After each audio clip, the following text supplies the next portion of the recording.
وسهلا بالنبي أهلا وسهلا بالنبي أهلا بالنبي أهلا وسهلا بالنبي خير الأنام العربي خير الأنام العربي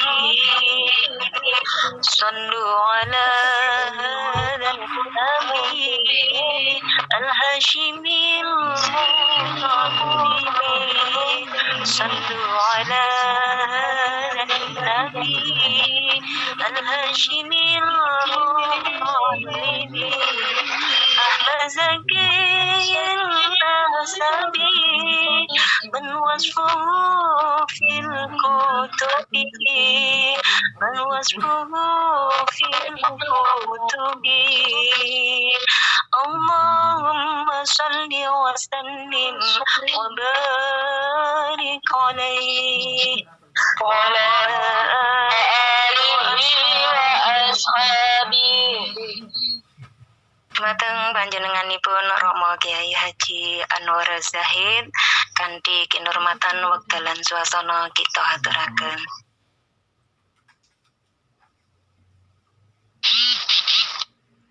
Assalamualaikum warahmatullahi wabarakatuh. Waalaikumsalam warahmatullahi wabarakatuh. Bismillahirrahmanirrahim. Alhamdulillahirabbil alamin wa kafa. Alladzi an'ama 'alaina wa hada. Asyhadu an la ilaha illallah wahdahu la syarikalah. Rabbul ardina was samawati al-ula. Wa asyhadu anna Muhammadan abduhu wa rasuluhu nabiyul mustafa.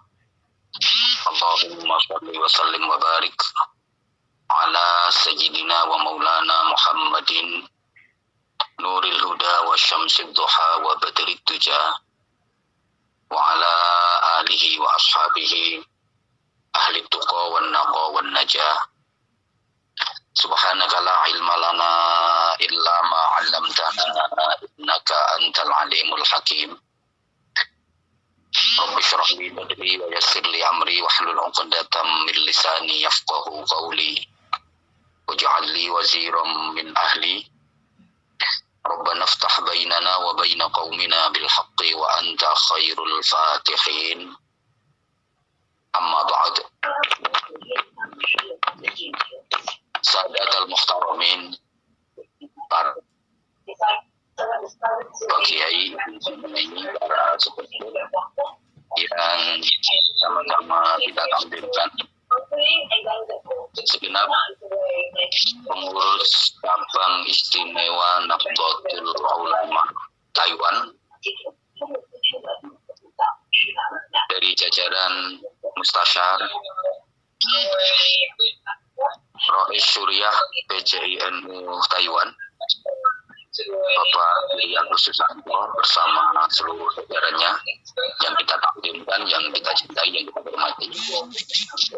Ketua Tanfidiyah PCINU Taiwan Bapak Kiai Arif Yuti yang memberikan arahan dan nasihat kepada kita, mudah-mudahan menjadi ilmu yang manfaat. Bersama seluruh pengurus Tanfidiyah, berikut panum-panumnya yang sama-sama kita hormati. Spesial Ketua Muslimat PCINU Taiwan yang terhormat Ibu Siti Romlah bersama seluruh jajarannya. Ketua Patayat PCINU Taiwan Bapak Darmiatari bersama seluruh jajarannya yang kita cintai, yang kita hormati. Seluruh ketua ranting PCINU Taiwan, juga para jamaah yang ikut bergabung ngaji online malam ini, baik melalui line Muslimat Fatayat PCINU Taiwan atau lain-lain di organisasi-organisasi seluruh Taiwan. Juga Acara ini bisa diakses melalui channel YouTube resmi kami, Anza Channel Anwar Zahid. Semuanya yang saya cintai, yang saya hormati, rahimakumullah. Alhamdulillah, atas izin Allah, atas kasih sayang Allah, atas pertolongan Allah, malam ini kita bisa bersambung rasa, sambung jiwa, sambung hati dalam forum riyadhah dan doa bersama yang diselenggarakan oleh PCINU Taiwan, terutama dari pengurus fatayat dan muslimatnya yang sungguh layak untuk mendapatkan apresiasi di tengah-tengah aktivitas dan kesibukan kerja yang dalam tanda kutip ikut orang, kalau bahasanya Pak Yai Agus tadi, maaf Mbak Bu. Tapi subhanallah, bisa menyisihkan waktu untuk berorganisasi dengan kegiatan-kegiatan yang sangat-sangat positif. Terbukti malam ini menghormat satu peristiwa mukjizat di Isra Mi'rajnya Rasulullah Muhammad sallallahu alaihi wasallam. Mulai Yasin, tahlil, sholawat nariyah, sholawat tibil qulub, li khamsatun, kemudian rotib al-haddad, dilanjut dengan kita ngaji bersama. Mudah-mudahan ini semua bisa menjadi wasilah agar kita senantiasa dikaruniai kesehatan zahir batin oleh Allah Subhanahu wa taala. Kita senantiasa mendapatkan keselamatan di dini wa dunia wal akhirah. Amin Allahumma amin. Kita wajib selalu berikhtiar agar Islam kita semakin mantap, iman kita semakin kuat, takwa kita makin sempurna, ibadah kita makin istiqomah, dan mudah-mudahan kehidupan kita semakin barokah. Amin. Para jamaah rahimakum wa rahimakumullah, forum malam ini biaunillah saya diminta untuk berbicara sekedar mengobati kangen teman-teman dan sahabat-sahabat di Taiwan yang memang sudah lama kita nggak bermajelis ngaji bersama di Taiwan. Seperti tadi disampaikan, sebenarnya bulan Maret tahun kemarin kita diagendakan ngaji bersama di Taiwan, tapi Allah menakdirkan lain. COVID-19 yang mewabah menghalangi kita untuk bermuajahah, menghalangi kita untuk bermajelis. Tapi alhamdulillah malam ini kita bisa sambung rasa, sambung jiwa, sambung hati. Sekali lagi mudah-mudahan apapun aktivitas kita tetap bernilai ibadah sehingga kehidupan kita makin barokah. Amin. Para jamaah rahimakumullah, setiap kita pasti menginginkan hidup yang barokah.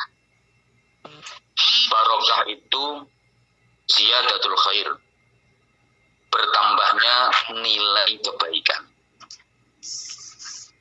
Orang yang mendapatkan barokah itu hidupnya pasti stabil dan dinamis, selalu mengarah ke kehidupan yang lebih baik.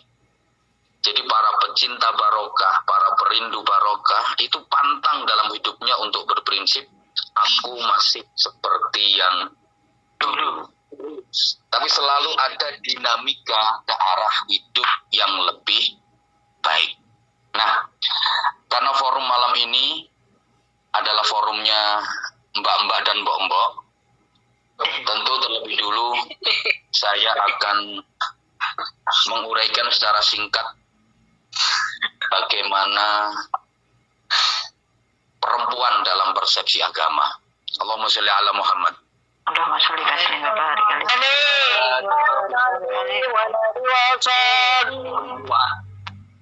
Wanita dalam perkembangan sejarahnya memang mengalami pergulatan yang sungguh luar biasa. Di zaman jahiliyah, wanita itu turasu wa tuhadu. Wanita itu bisa diwaris, bisa dijadikan hadiah, bahkan biasa dijadikan taruhan dalam perjudian. Betapa nilai wanita sungguh sangat rendah. Bangsa Athena, atau yang sekarang kita kenal dengan bangsa Yunani, yang waktu itu katanya paling maju peradabannya, bahkan pernah mengadakan satu simposium dengan tema wanita, manusiakah dia? Masya Allah. Bangsa yang katanya maju peradabannya waktu itu mengadakan seminar, temanya itu apakah wanita itu termasuk manusia? Ini menggambarkan betapa waktu itu wanita perempuan sangat-sangat rendah. Islam datang mengangkat harkat, martabat, dan derajat wanita setinggi-tingginya. Sampai Rasulullah Muhammad SAW bersabda, Al-jannatu tahta aqdamil ummahat. Surga itu di bawah telapak kaki ibu. Betapa organ tubuh yang paling bawah telapak kaki, itu surga masih berada di bawah telapak kaki seorang wanita. Wanita diposisikan pada posisi setinggi-tingginya. An-nisa imadul bilad. Wong wedok iku jagae negara. Jadi wanita itu tiang negara. Kalau laki-laki kan cuma tiang jaler, nggih. Nggih, Pak. Islam mengangkat derajat wanita setinggi-tingginya. Subhanallah. Bahkan ukuran kiamat itu bukan laki-laki. Ukuran kiamat itu perempuan. La taqumus sa'ah illa ala muqabalati 50 imra'atan ala fardin wahidin. Kiamat itu tidak akan terjadi sebelum perbandingan antara jumlah perempuan dengan laki-laki itu 50 perempuan berbanding 1 laki-laki. Jadi kalau nanti perbandingan jumlah manusia perempuan 50 laki-laki 1, baru akan terjadi kiamat. Para jamaah rahimakumullah, dalam banyak hal wanita itu ternyata memang mempunyai keunggulan jauh melebihi laki-laki. Yang itu di masa jahiliyah sangat tidak dipandang sebelah mata. Kita tahu dalam sejarah wanita dianggap aib, mempunyai anak perempuan itu satu sehingga langsung dikubur hidup-hidup dan sebagainya. Nah sekarang bagaimana Islam memandang peranan wanita? Ibu-ibu, mbak-mbak yang benar sebenarnya saya kangen banget kepengen bermajelis secara langsung. Mohon maaf ya, memang kalau kita ngaji dengan suasana seperti ini kurang bisa komunikatif. Jadi saya mohon maaf kalau saya dalam menyampaikan ceramah tentu nggak bisa seperti biasanya. Pertama, Islam memandang perempuan biwasfiha aman, wanita sebagai makhluk sosial. Sebagai makhluk sosial, wanita sangat mewarnai kehidupan peradaban. Dan bahkan wanita banyak yang memegang peranan yang sangat penting, sangat vital dan sangat krusial. Zaman Rasulullah Shallallahu Alaihi Wasallam banyak wanita-wanita hebat. Bahkan ada 4 wanita yang bernama Aisyah yang semuanya hebat-hebat. Pertama tentu yang kita kenal Ummul Mukminin Sayyidatuna Aisyah radhiyallahu taala anha. Beliau seorang intelektual, keilmuannya sangat dalam, keilmuannya sangat tinggi. Beliau banyak meriwayatkan hadis. Di antara istri-istri Rasulullah, Sayyidah Aisyah lah yang paling banyak meriwayatkan hadis. Dan Sayyidah Aisyah seringkali menjadi rujukan dari para sahabat-sahabat Nabi dalam hal hadis, dalam hal agama, dalam hal iman. terlebih yang menyangkut akhlak Rasulullah Muhammad Shallallahu Alaihi Wasallam. Ada lagi Aisyah binti Sa'ad. Ini seorang perempuan yang ahli ilmu ekonomi. Zaman Rasulullah sudah ada ahli ilmu ekonomi, seorang perempuan namanya Aisyah binti Sa'ad. Ada lagi Aisyah binti Tolhah. Ini beliau ahli di bidang pertabiban, ahli di bidang ilmu kesehatan. Kalau sekarang dia ahli di bidang kedokteran. Ada lagi Aisyah istrinya Tolhah. Beliau ahli perpetaan, ahli ilmu bumi. Nah, jadi mohon maaf ya, salah besar kalau kita sering mendengar ungkapan kalau wong wedok itu cuma urusan sumur, dapur, kasur, terus masak, ngocak, mana mama salah. Terbukti, mohon maaf. Salah ya Pak? Jadi Yakin salah. Saya sendiri sudah banyak tajribah di berbagai lembaga-lembaga pendidikan. Akhir-akhir ini justru yang menempati peringkat 10 terbaik itu didominasi oleh anak-anak perempuan. Anak-anak laki banyak kalah sama perempuan akhir-akhir ini. Jadi dalam banyak ceramah saya sering sampaikan guyonan ya. Jadi kalau dibandingkan laki-laki dengan wanita sekarang ini, laki-laki banyak kalahnya.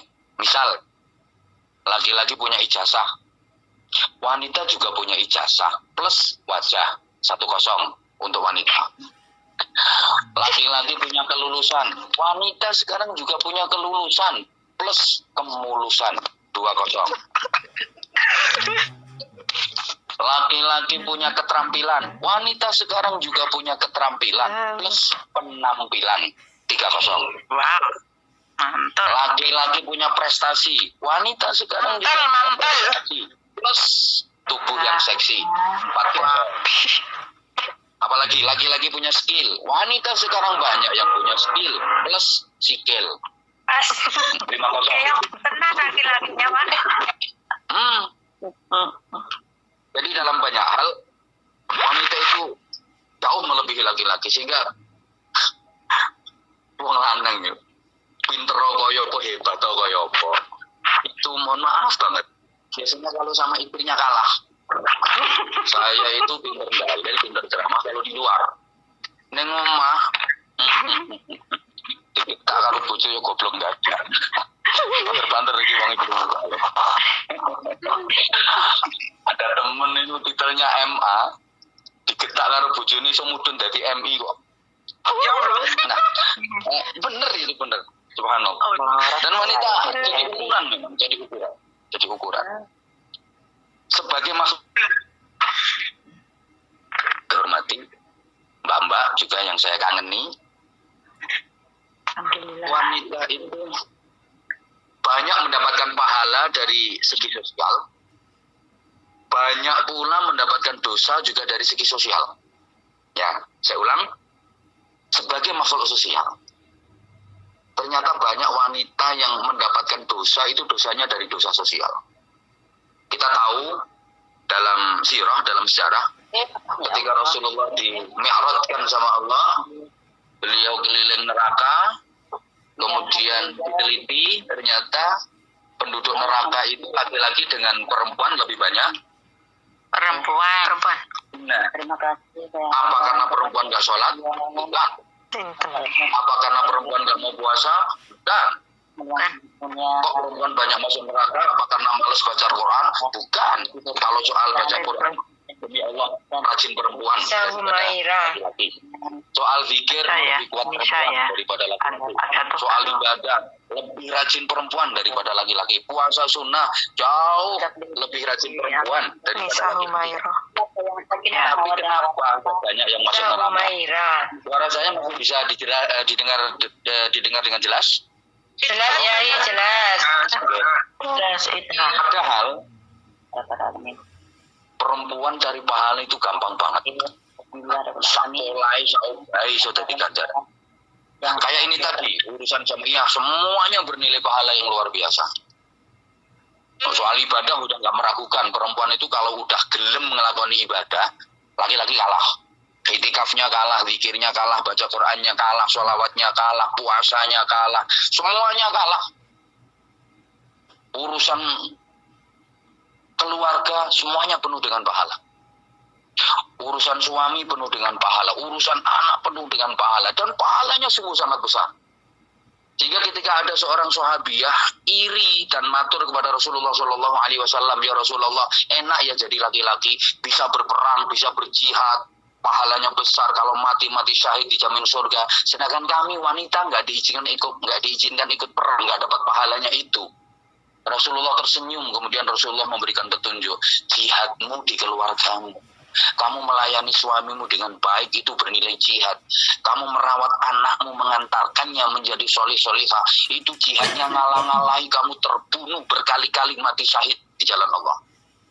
Nah, akan sering saya sampaikan, coba ibu mohon maaf, perempuan hamil aja itu selama kehamilan itu setiap hari pahalanya, siangnya diberi pahala seperti berpuasa, walaupun makan minum biasa, malamnya diberi pahala kayak orang qiyamul lail.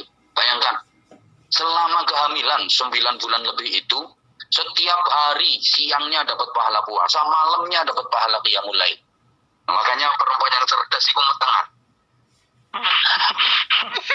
Melahirkan kayak mama Elsa. Bicaranya beliau melahirkan wa ila wada'at kharajat min dunubihi kayumi waladatu ummu. Melahirkan keluar dari dosa-dosanya seperti bayi yang baru dilahirkan ibunya. Subhanallah. Nanti punya anak kecil, anaknya nangis, mohon maaf, netein anak, bahasa Indonesia mengemii itu loh, mengemii. Pikul penyusoni Pak. Ganjarannya 100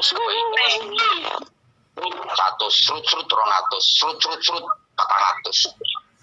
Kamu mana anaknya nanti kuliah nanti sapu. Biro ganjarannya. Urusan anak pahala, urusan suami pahala, urusan rumah tangga pahala, urusan jamiah pahala. Tapi kenapa kok banyak yang masuk neraka? Jawabannya, dosa perempuan itu yang terbanyak, fa innahunna badhiyatul lisan. Mohon maaf ibu-ibu, karena perempuan itu rata-rata kakek ancang.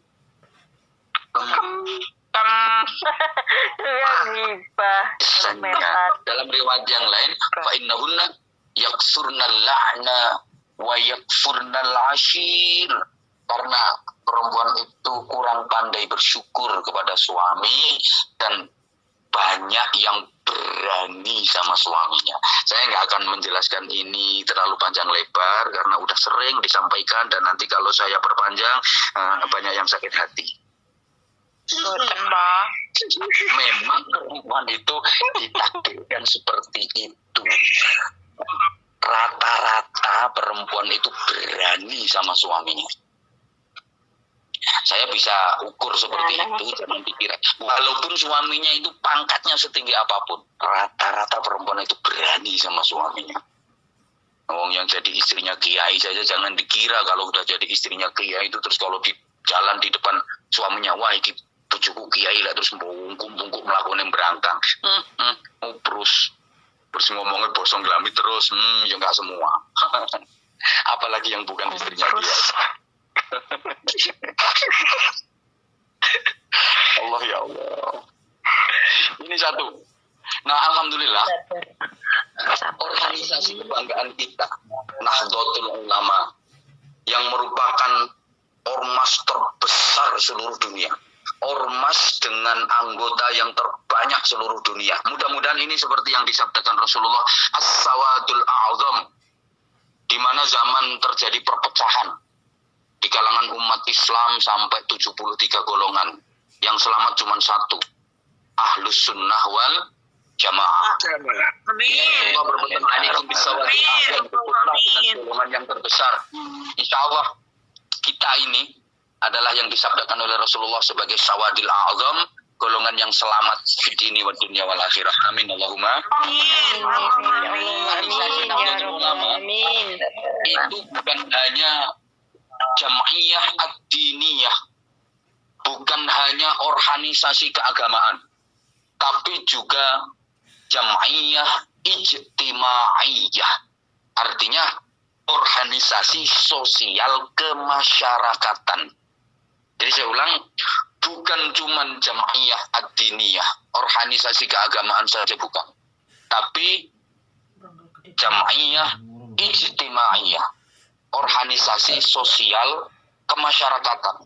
Dan ini yang menjadi faktor keberhasilan dakwah dari para pejuang Islam di Nusantara, sehingga akhirnya Islam berhasil menjadi agama mayoritas di negara Kesatuan Republik Indonesia yang kita cintai bersama.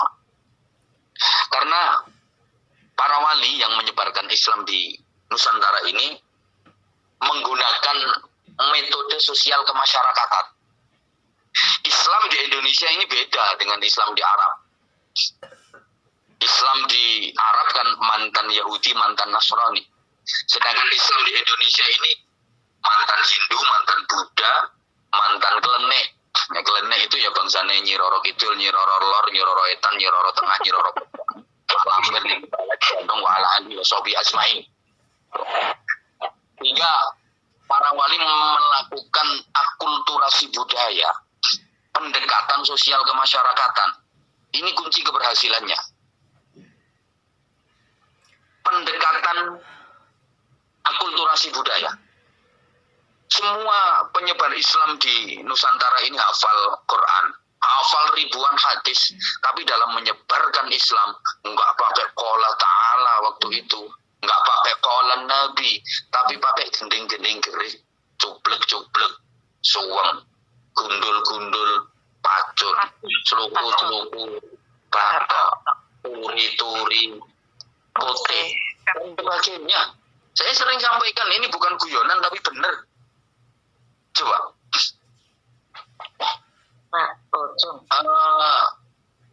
Kanjeng Sunan Giri itu ketika ndawuhi santrinya, kamu jangan kalah sama tawon. Maksudnya apa Kanjeng Sunan? Oh, tawon itu ketika terbang dia berzikir. Ya kupingmu kurungnya amek ngeng. Padahal sebenarnya itu zikir Allah Allah Allah Allah Allah Allah Allah Allah Allah Allah. Allah ya kiri. Nek gak percaya cekelan siji tempel nang kupingmu nanti lungono. Ya Allah.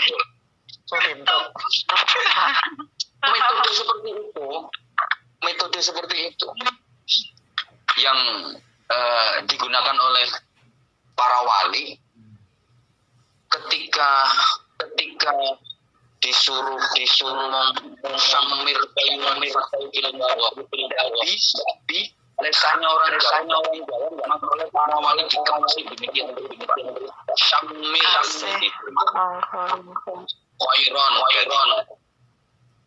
Fatruk dari Petro, Bago dari Bagong. Jadi orang tua dulu disuruh ngomong Syamir Khairan Fatrukil Bago, tidak bisa, maka dikemas dengan Semar Gareng Petro Bago.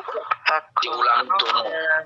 Robil Firli wali walidaya, nggak bisa ngomong wali walidaya. Robil Firli wali walidaya nggak iso. Robil Firli wali walidaya wali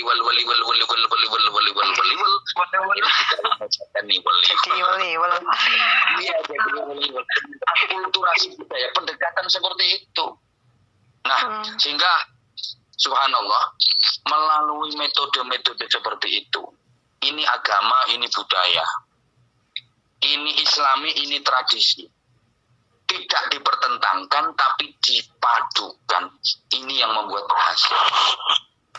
Sehingga gaya Islam yang disebarkan oleh para wali di Indonesia itu yang kemudian diadopsi oleh Nahdlatul Ulama adalah Islam tuan rumah di negara Kesatuan Republik Indonesia. Yang Nahdlatul Ulama ini Islam tuan rumah di negara Kesatuan Republik Indonesia. Yang lain berarti tamu. Kita yang tuan rumah. Kita harus berbangga. Allahumma sholli ala Muhammad. Allahumma sholli wa barik alaihi. Kemudian Yang kedua, biwasfiha bintan. Perempuan sebagai putri, wanita sebagai putri, sebagai anak perempuan. Islam memandang anak perempuan ini mempunyai keistimewaan. Sampai ada makalah di antara tanda orang ahli surga itu anaknya lebih banyak yang perempuan. Ini bukan berarti yang anaknya laki-laki semua nggak bisa masuk surga, nggak begitu. Tapi di antara tanda ahli surga itu adalah anaknya lebih banyak yang perempuan. Anaknya lebih banyak yang perempuan. Memang merawat anak perempuan itu kan jauh lebih berat daripada merawat anak laki-laki. Nah, wanita sebagai anak perempuan ini menjadi ukuran, menjadi barometer. Baik tidaknya keluarga ditentukan oleh perempuan. Baik rusaknya masyarakat, bahkan itu ditentukan oleh perempuan. Idza saluhat sairul bilad wa idza fasadat sairul bilad. Ketika perempuannya baik, maka negara itu akan menjadi baik. Ketika perempuannya rusak, maka negara itu akan menjadi rusak. Dan memang betul sekali.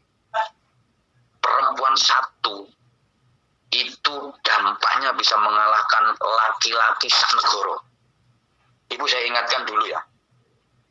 Dulu ada waktu peristiwa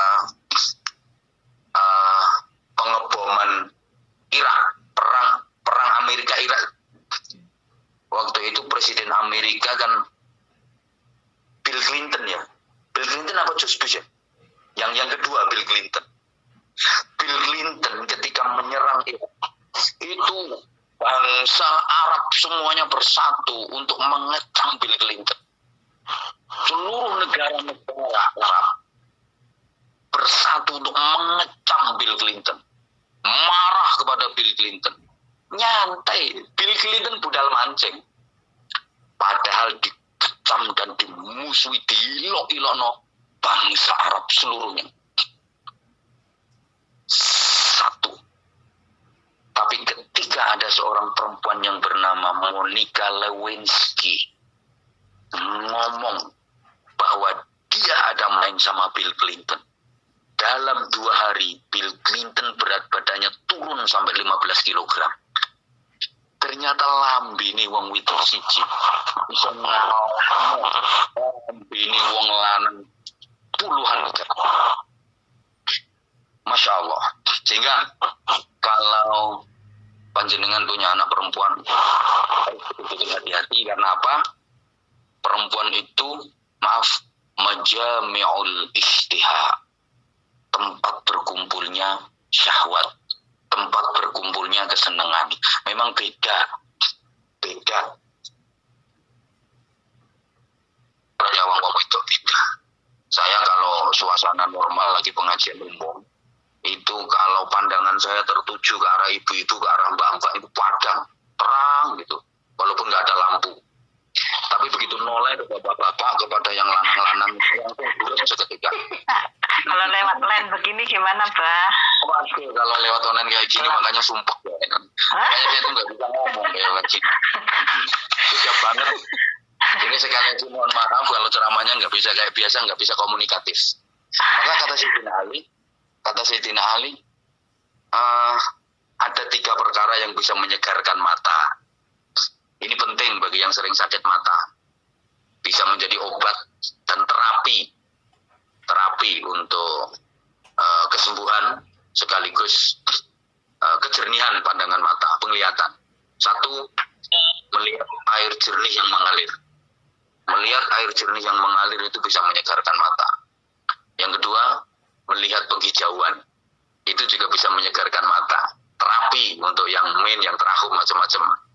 Yang ketiga, melihat perempuan cantik. Makanya wong lanang kok butuh elek.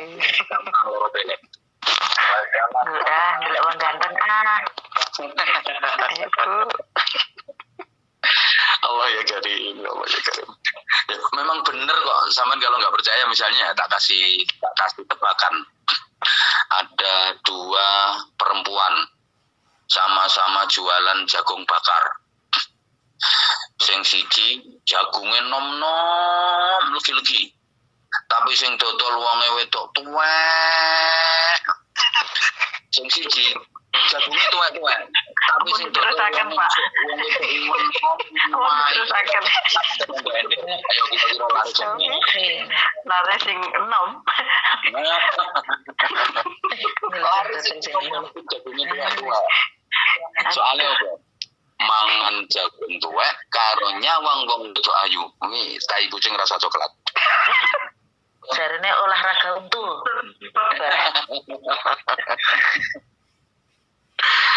Masya Allah. Jadi majami'ul istihak, maka walaupun panjenengan berada di negara orang jauh, mohon dipantau, betul-betul dipantau anaknya, terutama yang perempuan. Jangan sampai terkena pemilu, ya, perkawinan hamil dahulu. Apalagi zaman yang seperti ini. Kalau saran saya ya, kalau anak itu ditaruh di pondok pesantren, insya Allah paling aman di situasi seperti ini. Itu yang ketiga. Kemudian yang ketiga, nanti Isra Mi'rajnya nggak kebagian waktu. Yang ketiga, biwasfiha zaujatan, wanita sebagai istri, tentu dari suami. Nah, wanita sebagai istri ini fungsinya sebagai konco samping, bukan konco wingking. Sebagai pendamping yang duduk sama rendah, berdiri sama tinggi. Sehingga hikmah bahwa wanita diciptakan dari tulang rusuk laki-laki. Tulang rusuk itu tempatnya di dada, yang berarti anggota tubuh tengah, anggota tubuh manusia tengah. Berarti wanita itu kedudukannya dengan laki-laki sebanding. Tidak diciptakan dari tulang kepala, tidak pula diciptakan dari tulang kaki. Jadi perempuan tidak diciptakan dari tulang kepala laki-laki untuk disunggi-sunggi, untuk dipundi-pundi, tidak. Tapi juga tidak diciptakan dari tulang kaki untuk diinjek-injek sama laki-laki. Enggak. Tapi diciptakan dari tulang rusuk yang itu letaknya di tengah-tengah. Artinya wanita betul-betul sebagai pendamping laki-laki, penguat laki-laki. Kesuksesan seorang suami, demi Allah, nggak lepas dari dukungan istri. Sering kita ungkapkan, di balik laki-laki yang sukses, pasti ada istri yang ikhlas mendoakan dan memberikan dukungan penuh. Tapi biasanya di balik istri yang sukses, ada laki-laki yang stres. Ya Allah. Mudah-mudahan suami panjenengan semua nggak sampai stres. Amin. Suami itu kalau penghasilannya kalah banyak sama istri, pasti stres. Kamu mungkin enggak? Ya, laki-laki itu juga punya gengsi. Nah, ini mohon dengan hormat, mohon dengan sangat, panjenengan yang mungkin gajinya atau penghasilannya lebih gede daripada suami, tetap jangan lepas dari kodrat sebagai istri. Jangan terus mentang-mentang. Tapi kadang-kadang suami ini yang gregetno, kadang-kadang ada beberapa suami itu yang gregetno. Istrinya kerja babu nang luar negeri, duit dikirimno tekan omah, duit digawe gendaan neng kadang-kadang ya. Kalau ada yang kayak gitu tolong laporkan ke saya ya. Wis terbuang, Pak. Mudah-mudahan suami-suami panjenengan semua dibimbing sama Allah menjadi suami-suami yang baik, ya. Amin. Antara anak-anak dan seterusnya. Nah, sebagai seorang istri, wanita itu punya tugas utama. Kita masih ada waktu sekitar 15-20 menit. Sebagai istri, wanita punya tugas, ringkas-ringkas saja kalau dalam ceramah-ceramah yang sering saya sampaikan, 6M. Ibu-ibu dan mbak-mbak, tugasnya istri itu 6M. 6M. Kalau sekarang di Indonesia lagi digalakan ada 3M, ada 5M. Tapi istri punya kewajiban 6M. Apa saja itu? Melumah, murep, melebu Masa? enggak masa itu umum. Pokoknya tugas itu Lumah murah mata. melumah murah melebu Metu. makanya tiap ano lihat apa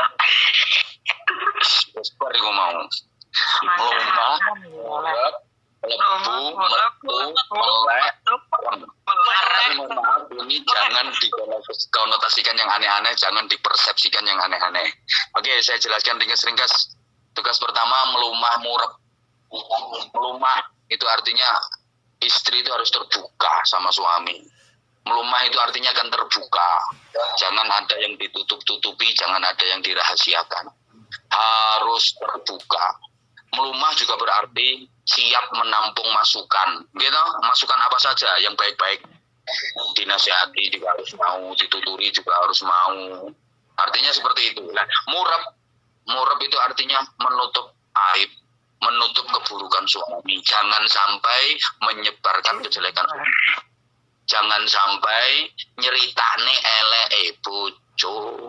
Ini umum terjadi di mana-mana. Karo blonjo biasanya. Rasanya curhat Bapak. Bukan curhat itu namanya. Curhat apa? Sampean itu menceritakan kejelekannya suami itu sama dengan menceritakan kejelekan sampean sendiri. Tuh, dah. Melebu metu ini artinya mengatur pemasukan dan pengeluaran. Melebu metu mengatur pemasukan dan pengeluaran terutama dari segi ekonomi. Saya yakin kalau soal mengatur pemasukan dan pengeluaran, perekonomian, perduitan, wanita itu ahli nih. Wanita itu canggih pokoknya ini urusan ngono iku. Urusan pemasukan dan pengeluaran. Ya, kalau misalnya nanti panjenengan sudah tidak kerja di Taiwan, sudah berada di rumah, suami yang kerja, itu dikasih masukan belanja berapapun, wajib diterima, qanaah, tidak boleh banyak menuntut. Artinya, ya diukurlah kemampuan suami. Karena suami itu kemampuannya nggak sama, ada yang penghasilannya besar, ada yang penghasilannya kecil, ono sing bayarannya akeh, ono sing bayarannya saiki. Tuh, saya sering gambarkan foto-foto manuke, ndoke bedo. Lek manuk gagak, ndoke gede, berarti penghasilannya gede. Lek manuk empret, ndoke yo cili, berarti penghasilannya cili. Maka istri yang baik itu harus ngerti ukuran ndoke suami. Nah, mengatur pemasukan dan pengeluaran. Oke, pokoknya masalah urusan ngatur perekonomian, pemasukan dan pengeluaran saya yakin perempuan itu ahlinya. Urusan perduian perempuan itu ahlinya. Sehingga organisasi apapun kalau bendaharanya perempuan biasanya bagus, tertib. Bendahara itu kok wedok, tertib biasanya. Tapi bendahara kok lanang, tekor, mereka ngono men. Kenapa? Kalau perempuan itu terbiasa dengan urusan jelimet. Perempuan itu lebih telaten ngurusi sing cili-cili. Sampai duit cili-cili menurut telaten Pol. Kenapa seperti itu? Ya karena perempuan itu mulai kanak-kanak mainannya kan barang cili-cili. Wong wedok iki mulai cili. Dolenane barang cili-cili. Kalau perjalanan cili dolenane kan barang gede-gede, dolanan bal, dolanan mobil-mobilan, dolanan kayu, cepet-cepetan pedang-pedangan. Dan wong wedok dolanane kan pasir, awu, mlebokne benang nonggone dom terus sampai tua yang digoleki barang cilik-cilik petan. Ayo petan niku goleki tumo to goleki kebo. Oh, Lelingsa. Ya karena perempuan itu terbiasa dengan Cili-cili. yang kecil-kecil itu sehingga urusan cilik-cilik telaten. Mulane wong wedok niku terus biasane suka ungkit-ungkit, suka ndawak-ndawakno barang cilik nek kecekel wong wedok iso dadi gede. Nggih napa nggih? Wanita itu terbukti bisa membesarkan barang yang kecil. Wanita kilo nek kecekel wong wedok iso dadi guyu ke mesti ngaras kok sing guyu ke mesti ngaras kuwi. Pinter. Kaleng guyu. Masalah cilik iku nek wis kecekel wong wedok iso dadi gede, wis gak karo-karuan. Memang. Memang tak percaya. pasar itu kalau penjualnya wong lanang, pembelinya wong lanang, gak rame. Contohnya pasar sapi, rame sapi ini timbang wonge. Pasar rame sapi ini, tapi pasar kadek sing dodol wong wedok, sing tuku wong wedok. Masya Allah. Lah wong wedok maaf langsung. Arab tuku jeruk setengah kilo ini. Arab tuku jeruk setengah kilo lho, dipenyat. Ini kabeh. Ngantek. Begitu dipenyat tanya, "Bu, niki jeruk sak kilo ngeten niki pinten, Bu?" 20.000, Bu. Rame iki. Saat emo. Apa hebatnya perempuan apa? Subhanallah. Udah itu Ibu sebagai suami kunci utama sebagai istri tugas utamanya adalah taat kepada suami dan suami diomeli istri itu hal yang lumrah, hal yang biasa. Jangankan orang biasa. Ini pernah saya sampaikan ada zaman Khalifah Umar. Ada seorang laki-laki punya istri cantik tapi judes cerewet. Anjane iki gawane. Wong wedok ayu iki biasane judes cerewet wis gawane, wis gandengane. Ayu judes cerewet gandengan. Elek judes cerewet kubur ae lek kesuwen.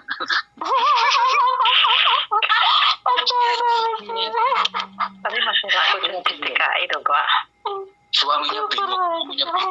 Allah punya istri cantik tapi judes cerewet. Bingung. Arep dipegat eman ayune, gak dipegat gak kuat cerewete. Susah dene ya Allah. Bojo ayu bojo elek kaya padha wae.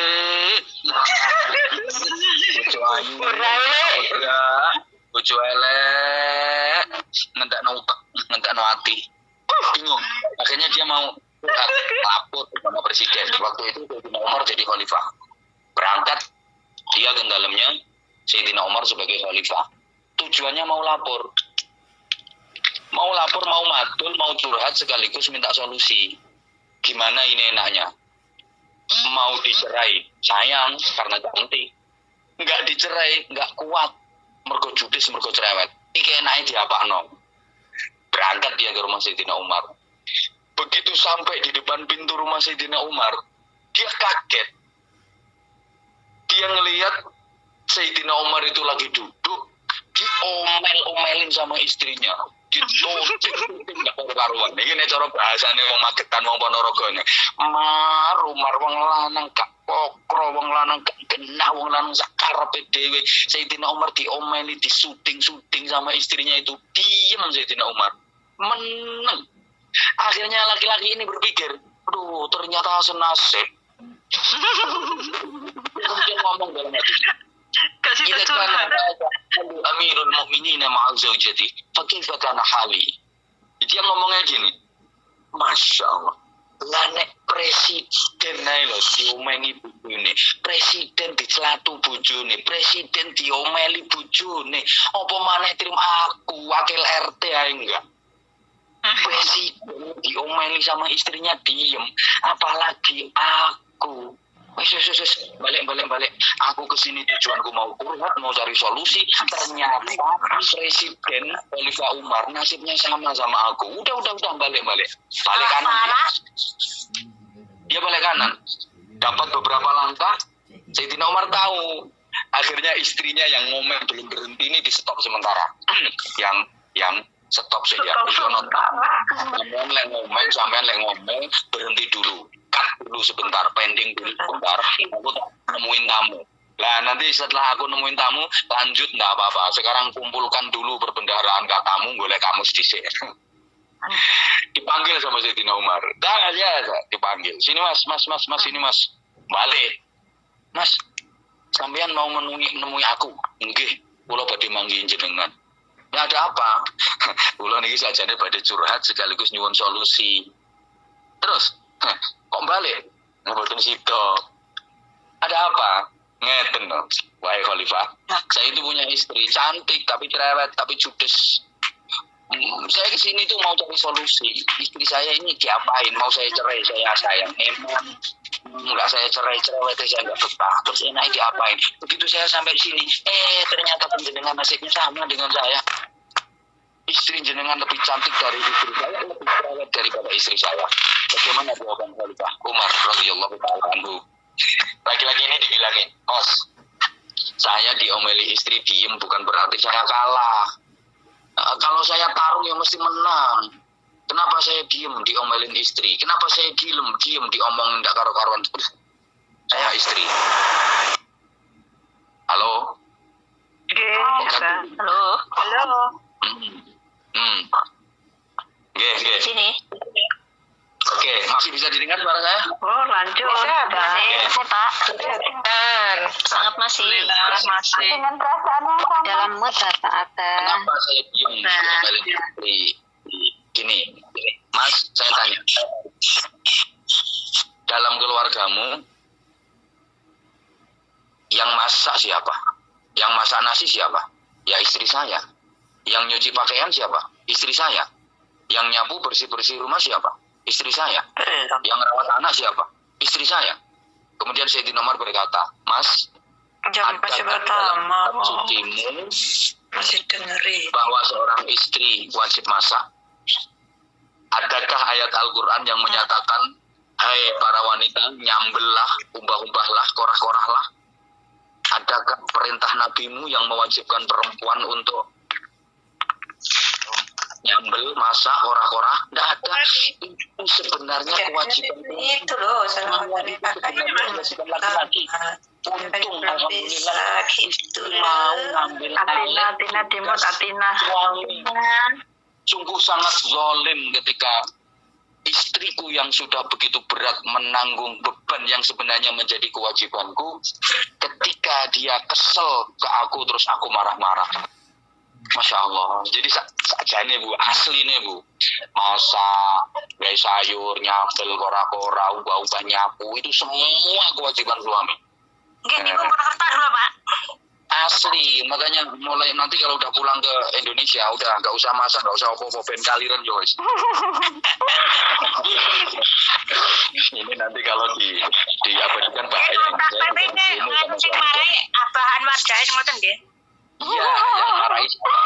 Ini bukan kewajiban saya.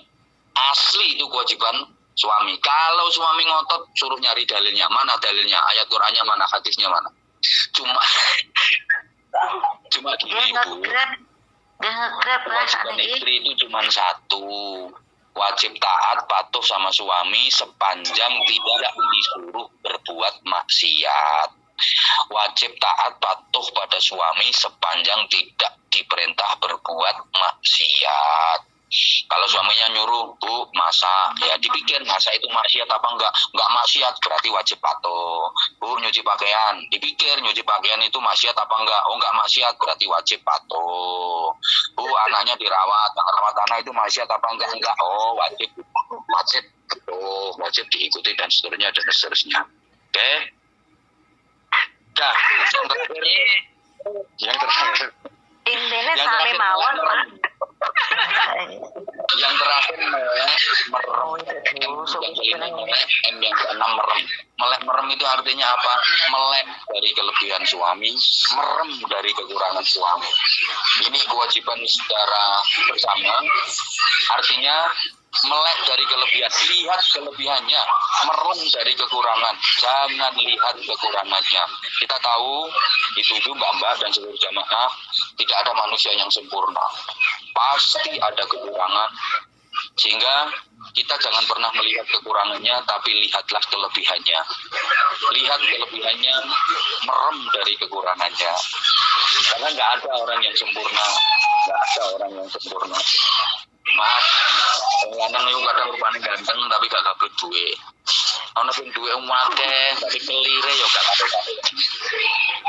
Ono sing ketoke gua gak gede dhuwur tapi loyo. Wis koyo ngono iku ada yang sempurna. Gagah kok karo-karoan tapi on nanti takoni. Ya Allah. Sama kok. kadang rupanya wayu tapi cerewet gak betul. Cerewet. Ayu gak cerewet tapi loro-loron nyontekno terus. Pendek ki agak tebal. Ono sing rupane gak ayu tapi sehat. Kuat ngopo peti gotongi kabeh jenengane musuh. Bapak-bapak juga begitu, saya sering sampaikan ke bapak-bapak. Perempuan itu ada yang kadang rupane ayu tapi nek masak wis gak karo-karuan. Adang sangit guys, sayur kasinan guys, sambel kemplang tapi rupane ayu. Ono sing rupane gak ayu tapi nek stop adang buket nyambel peliket. Nih maka wong lanang kudu cerdas. Duwe bojo rupane ayu tapi leh nyambel gak enak ya jangan lihat sambelnya, lihatlah rainya. Wajahnya. Duwe rupane elek tapi nek sambel nyambel top maknyus ya jangan lihat Lihat wajahnya. wajahnya tapi lihatlah Lihat sambelnya. sambel. Insyaallah nanti bapak-bapak akan berkata, oh sayang ternyata sambelmu lebih cantik daripada wajahmu.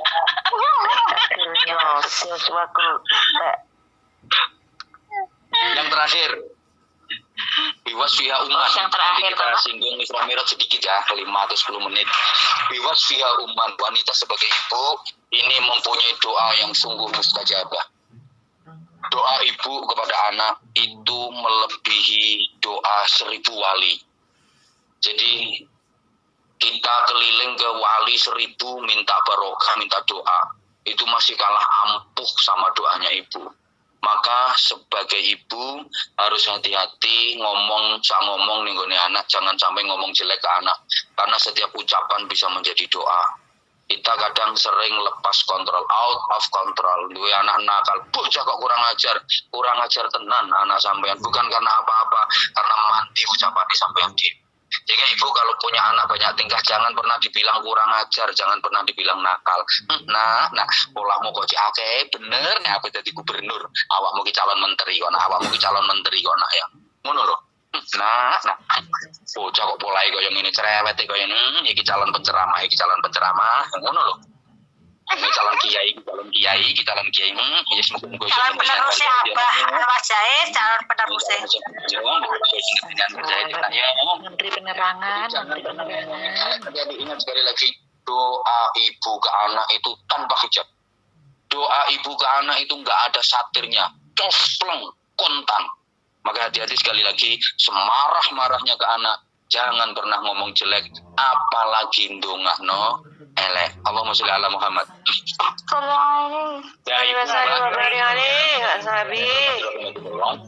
Kemudian hikmah dari peristiwa yang kita hormat malam ini, Isra Mi'raj, ringkes-ringkes saja. Pertama, Isra itu perjalanan dari Masjidil Haram ke Masjidil Aqsa.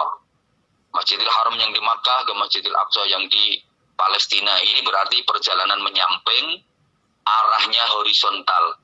Ini lambang ibadah sosial, ibadah muamalah dalam jalur hablum minan nas. Kemudian Mi'raj itu perjalanan dari Masjidil Aqsa naik ke Sidratul Muntaha. Ini perjalanan ke atas, arahnya vertikal sebagai lambang ibadah mahdhah hablum minallah. Secara singkat, kita punya kewajiban ganda, hablum minallah dan hablum minan nas. Kita punya kewajiban ganda, wajib menjaga hubungan baik dengan Allah dalam garis vertikal melalui ibadah mahdhah hablum minallah. Wajib juga menjaga hubungan baik dengan sesama melalui ibadah sosial, ibadah muamalah dalam jalur hablum minan nas. Ini dua-duanya. Islam mengajarkan kepada kita tentang keseimbangan. Karena memang Islam itu integral. Islam itu mengajarkan keseimbangan. Yo apik karo Gusti Allah, yo apik karo sapodo-podo. Ini nggak boleh timpang. Apik karo Gusti Allah tok tapi elek dengan sesama, percuma. Apik dengan sesama tapi elek karo Gusti Allah, percuma. Kan kadang ada wong ini karo sesama itu apik, Sareh, Sumeh, Acer, Serawung, Nyedulur, Membaur, Gerapyak, Semana, Apian, Seneng Tulung, ya luman, tapi nggak sholat.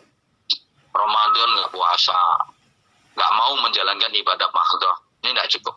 Atau sebaliknya, wah ibadahnya top, wabi, nggak pikir motor tasbih,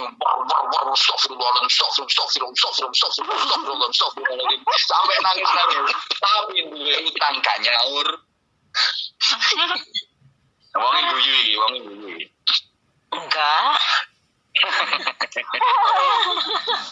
Ya Allah ya Karim. Jadi dua-duanya. Islam itu sekali lagi integral dan mengajarkan keseimbangan. Urusan dunia dengan urusan akhirat juga harus seimbang. Teladan kita Rasulullah Muhammad SAW.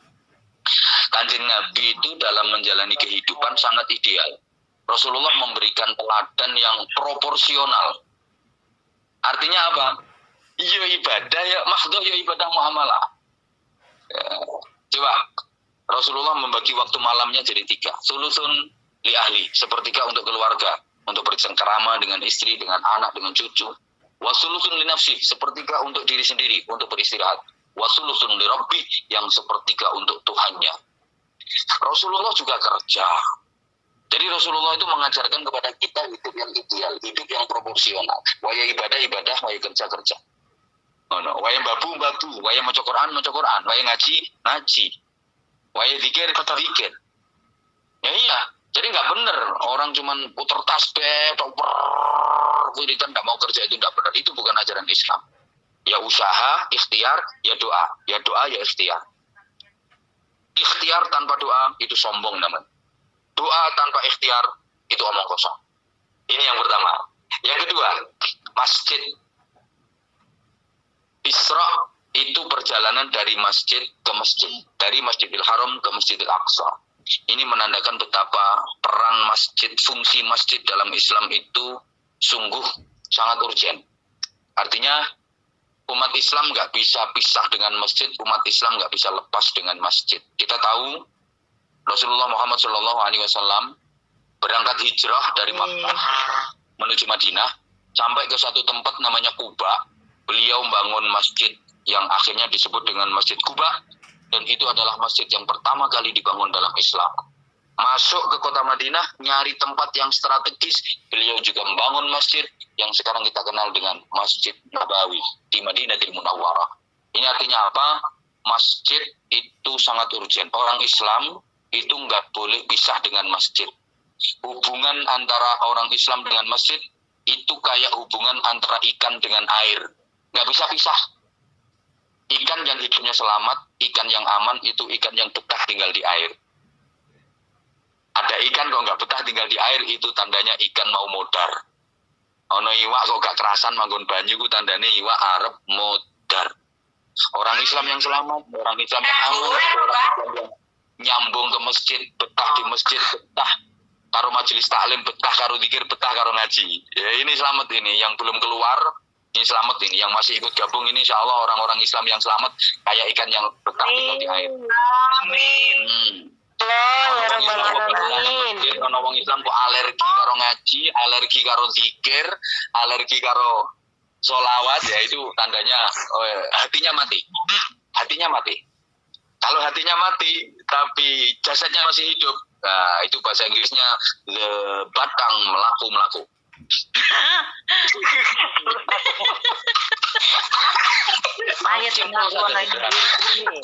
Terus masjid itu tempat terbaik di muka bumi. Masjid itu tempat terbaik di muka bumi. Baik tempat di muka bumi ini adalah masjid. Artinya apa? Kalau ada orang jelek kepingin jadi baik, rehabilitasi di masjid. Kalau ada orang jelek pengen jadi baik, sambungkan ke masjid. Pasti akan jadi baik. Sama punya anak kok nakal, mergo anak sama nggak sopo masjid. Ya, coba anaknya disuruh sopo masjid, suruh ke pesantren, mesti jadi api. Suami kok beli nakal ndablek, ya nggak tahu sopo masjid. Coba sopo masjid, makanya dia bocor nakal, tanda tangannya cek seret no masjid, cencang no cagae masjid, wes paras. Masya Allah. Ngono ae wes. Engko wae wudu lak melu wudu wae salat melu salat. Bener itu. Karena masjid sebaik-baik tempat, maka senakal-nakalnya orang, sejahat-jahatnya orang, asal mau nyambung ke masjid, sopo masjid, pasti akan menjadi baik. Satu. Yang kedua, perjalanan mi'raj naik itu mengajarkan kepada kita untuk selalu naik. Artinya musyahadatul ruh, nyambung ke Allah Subhanahu wa taala, dan ini sudah bukan hal yang aneh bagi kita warga Nahdien Nahdiyat, dengan zikir, dengan doa, termasuk yang tadi kita laksanakan bersama-sama, mudah-mudahan diterima dan dijabah oleh Allah Subhanahu wa taala. Amin ya rabbal Alamin. Satu hikmah lagi dalam peristiwa Isra Mi'raj itu adalah 3 terminal penting yang dijalani Rasulullah sebagai isyarat adanya 3 peristiwa penting yang pasti akan dijalani oleh seluruh umat manusia. Apa itu? Satu, Masjidil Haram sebagai terminal keberangkatan, berangkat Isra Mi'raj itu dari Masjidil Haram. 2, Masjidil Aqsa sebagai terminal transit peristirahatan. 3, Sidratul Muntaha sebagai terminal tujuan. Masjidil Haram melambangkan adanya kelahiran. Kita berangkat menjalani kehidupan di dunia ini melalui kelahiran. Sebagaimana Rasulullah berangkat menjalani Isra Mi'raj, setatnya dari Masjidil Haram. Kita menjalani kehidupan di dunia ini setatnya dari kelahiran. Nah, Masjidil Aqsa adalah simbol kematian. Istirahat di alam barzakh sebelum menuju ke alam akhirat. Kemudian Sidratul Muntaha adalah terminal tujuan, itu simbol adanya kehidupan kembali sesudah mati. Masjidil Haram, Masjidil Aqsa, Sidratul Muntaha. Kelahiran, kematian, dan kehidupan kembali sesudah mati. Semua manusia pasti lahir, semua manusia pasti mati, semua manusia pasti dihidupkan kembali sesudah mati. Kita semua sadar, kita semua tahu, kita semua yakin, tapi kita sering lupa. Kalau kelahiran, pasti ingat. Kelahiran banyak yang ingat, karena kelahiran di mana-mana selalu diingat-ingat, bahkan diperingati. Ada Yaumil Milad, hari ulang tahun, mesti kelahiran.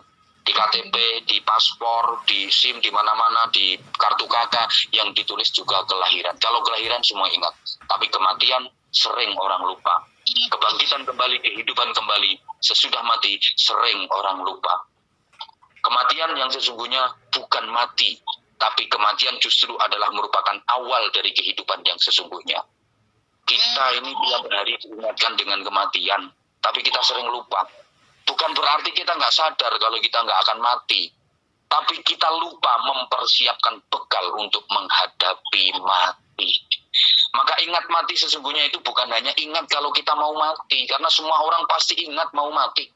Ingat mati itu artinya mempersiapkan diri menghadapi mati dengan mengumpulkan bekal sebanyak-banyaknya. Dan kehidupan sesudah mati itu adalah kehidupan yang sesungguhnya, kehidupan yang abadi selamanya, tak terbatas. Mudah-mudahan kita bisa mengambil hikmah ini. Jadi hidup kita ini adalah waktu mahal buat kita untuk mengumpulkan bekal sebanyak-banyaknya menghadapi kehidupan yang abadi selamanya. Karena mati sesungguhnya bukan mati, hanya pindah alam saja, menjalani kehidupan yang jauh lebih kekal abadi selamanya. Peristiwa Isra Mi'raj itu mendapatkan satu perintah ibadah yang menjadi ibadah paling pokok dalam Islam, namanya sholat. Sholat sebagai hasil inti dari peristiwa Isra Mi'raj itu mengajarkan kepada kita miniatur kepribadian. Jadi sholat itu merupakan lambang manajemen dari miniatur dari manajemen kepribadian. Saya ulang, sholat itu miniatur dari manajemen kepribadian. Ketiganya, dalam sholat kita dituntut untuk khusyuk dalam 3 hal. 1, khusyuknya akal, pikiran. 2, khusyuknya hati. 3, khusyuknya seluruh anggota tubuh. Pertama, kita diperintah khusyuk hati. Wa innaha lakabiratun illa 'alal khashi'in. Yang kedua, khusyuk akal, pikiran. Ya ayyuhalladzina amanu la taqrabus shalah wa antum sukara hatta ta'lamu ma taqulun.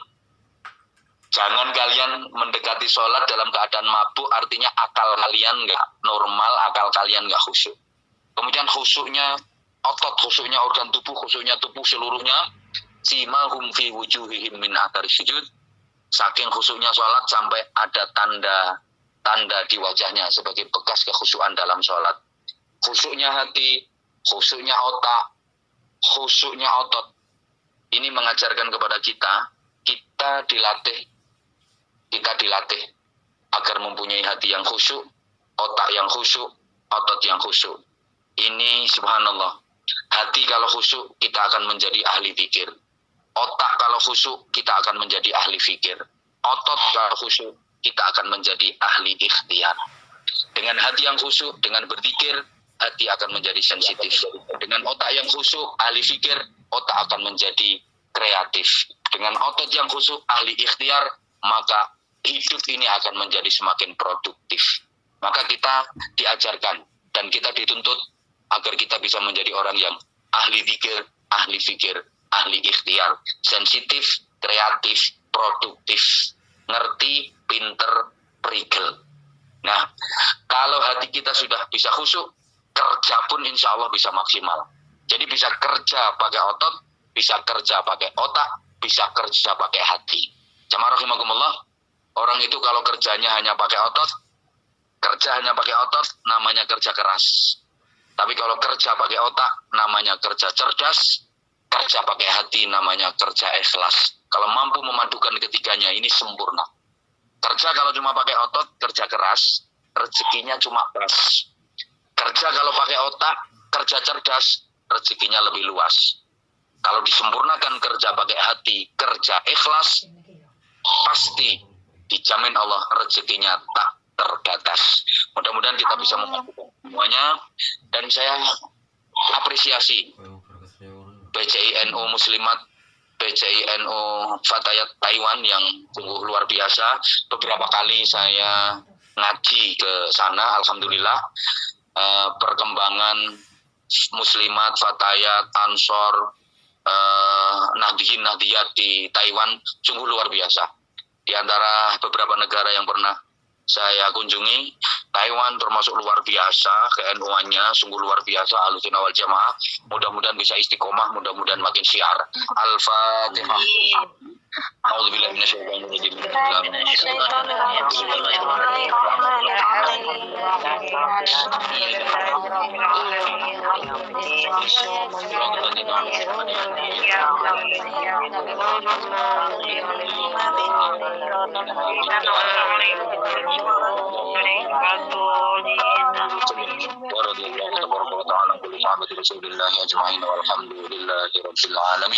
اللهم اجعل جمعنا جمعا مرحوما وشدتنا شدة مباركة وتفرقنا من بعده فردا معصوما. اللهم جمعية العلماء نافعة للإسلام والبركة يوم القيامة.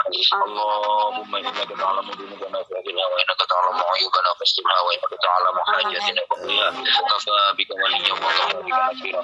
اللهم سلمنا وسلم ديننا وسلم دنيانا وسلم آخرتنا ولا تجعل إيماننا ولا تفرض علينا ولا يحفظنا ولا يرحمنا وارزقنا خير الدنيا والآخرة وبالإجابة الجدير. اللهم إنا نسألك الصحة والعافية والسلامة والعفو والمعافاة الدائمة. نعوذ بك من جهد البلاء ودرك الشقاء وسوء الختام. اللهم إنا نعوذ بك من البرص والجنون والجذام ومن سيء الأسقام. اللهم والولاء والخشاع والطاعة الشدائد والمحن ما ظهر منا وما بطن إنك على كل شيء قدير وبالإجابة الجدير. اللهم لك الحمد ولك المشرك وأنت المستعان وعليك البلاء ولا حول ولا قوة إلا بك. هب لنا من أزواجنا وذرياتنا قرة أعين واجعلنا للمتقين إماما. ربنا آتنا في الدنيا حسنة وفي الآخرة حسنة وقنا عذاب النار. برحمتك وفضلك يا عزيز يا غفار يا حليم يا رب العالمين. جزا الله عنا سيدنا بفضل سبحان ربك رب العزة عما يصفون وسلام على المرسلين.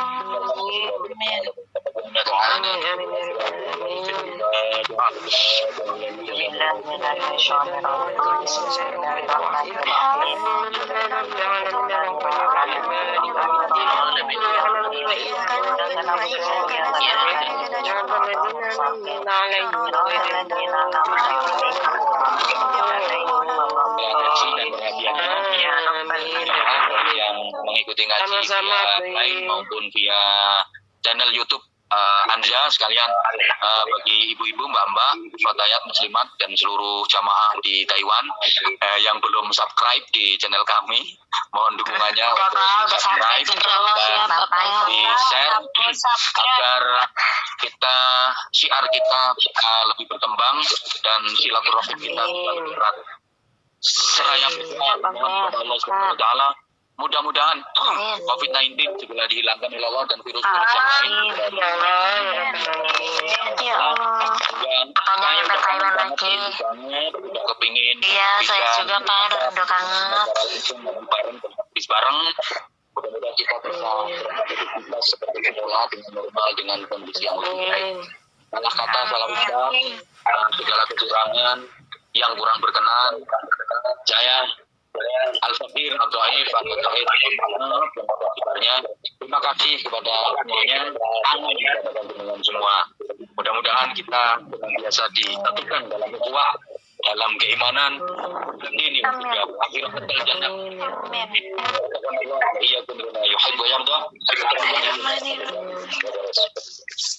Waalaikumsalam warahmatullahi wabarakatuh.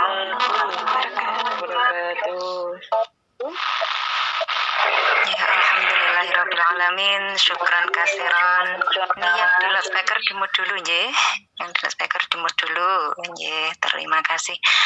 Syukran kasiran, jazakumullah khairan wa ahsanal jaza kami haturkan kepada beliau Al-Mukarram Romo Kiai Ahmad Anwar Zahid Al-Hajj yang telah menyampaikan mau'izatul hasanah dan doa pada malam hari ini. Masya Allah, luar biasa. Kadose yang mireng niki sambil senyum-senyum dan napa berdebar-debar ngeten. Leres napa mboten niki jamaah? Leres nggih, Bu. Nggih, Lagi ngomong.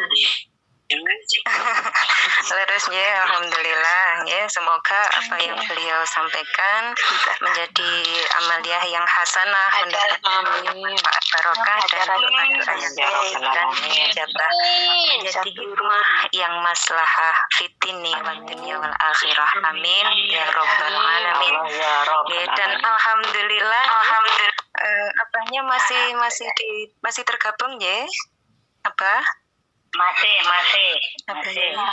Alhamdulillah ya. Mengingat pada bulan Maret ini ternyata bulan spesial bagi beliau ya. Masya Allah, luar biasa. Kalau di sejarah Indonesia 11 Maret itu ada Super Semar, tapi kita punya yang spesial bahwa surat perintah dakwah itu kepada beliau Romo Yai Haji Anwar Zahid ya. Karena pada tanggal 11 Maret beliau milad ya, insya Allah leres jabah ya. Niki kalau misalkan di darat ngoten mungkin sudah dibuatkan tumpeng nih yang luar biasa sama kreasi fatayat dan muslimat bikin sama Mbak Erna tukang ngeprank. Makanya karena kita hanya bersuara-suara, mari kita berdoa melantunkan mabruk alfa mabruk spesial kagem beliau nggih, mugi-mugi diberikan umur panjang yang barokah. Amin. Manfaat amin. Monggo dan Nabi Muhammad. Allahumma shalli wa sallim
Amin. Allahumma salli wa sallim wa barik alaihi Wa ala alihi wa ashabihi. Alhamdulillah, mangke yang membuatkan kuenya ibunya insyaallah apa nggih.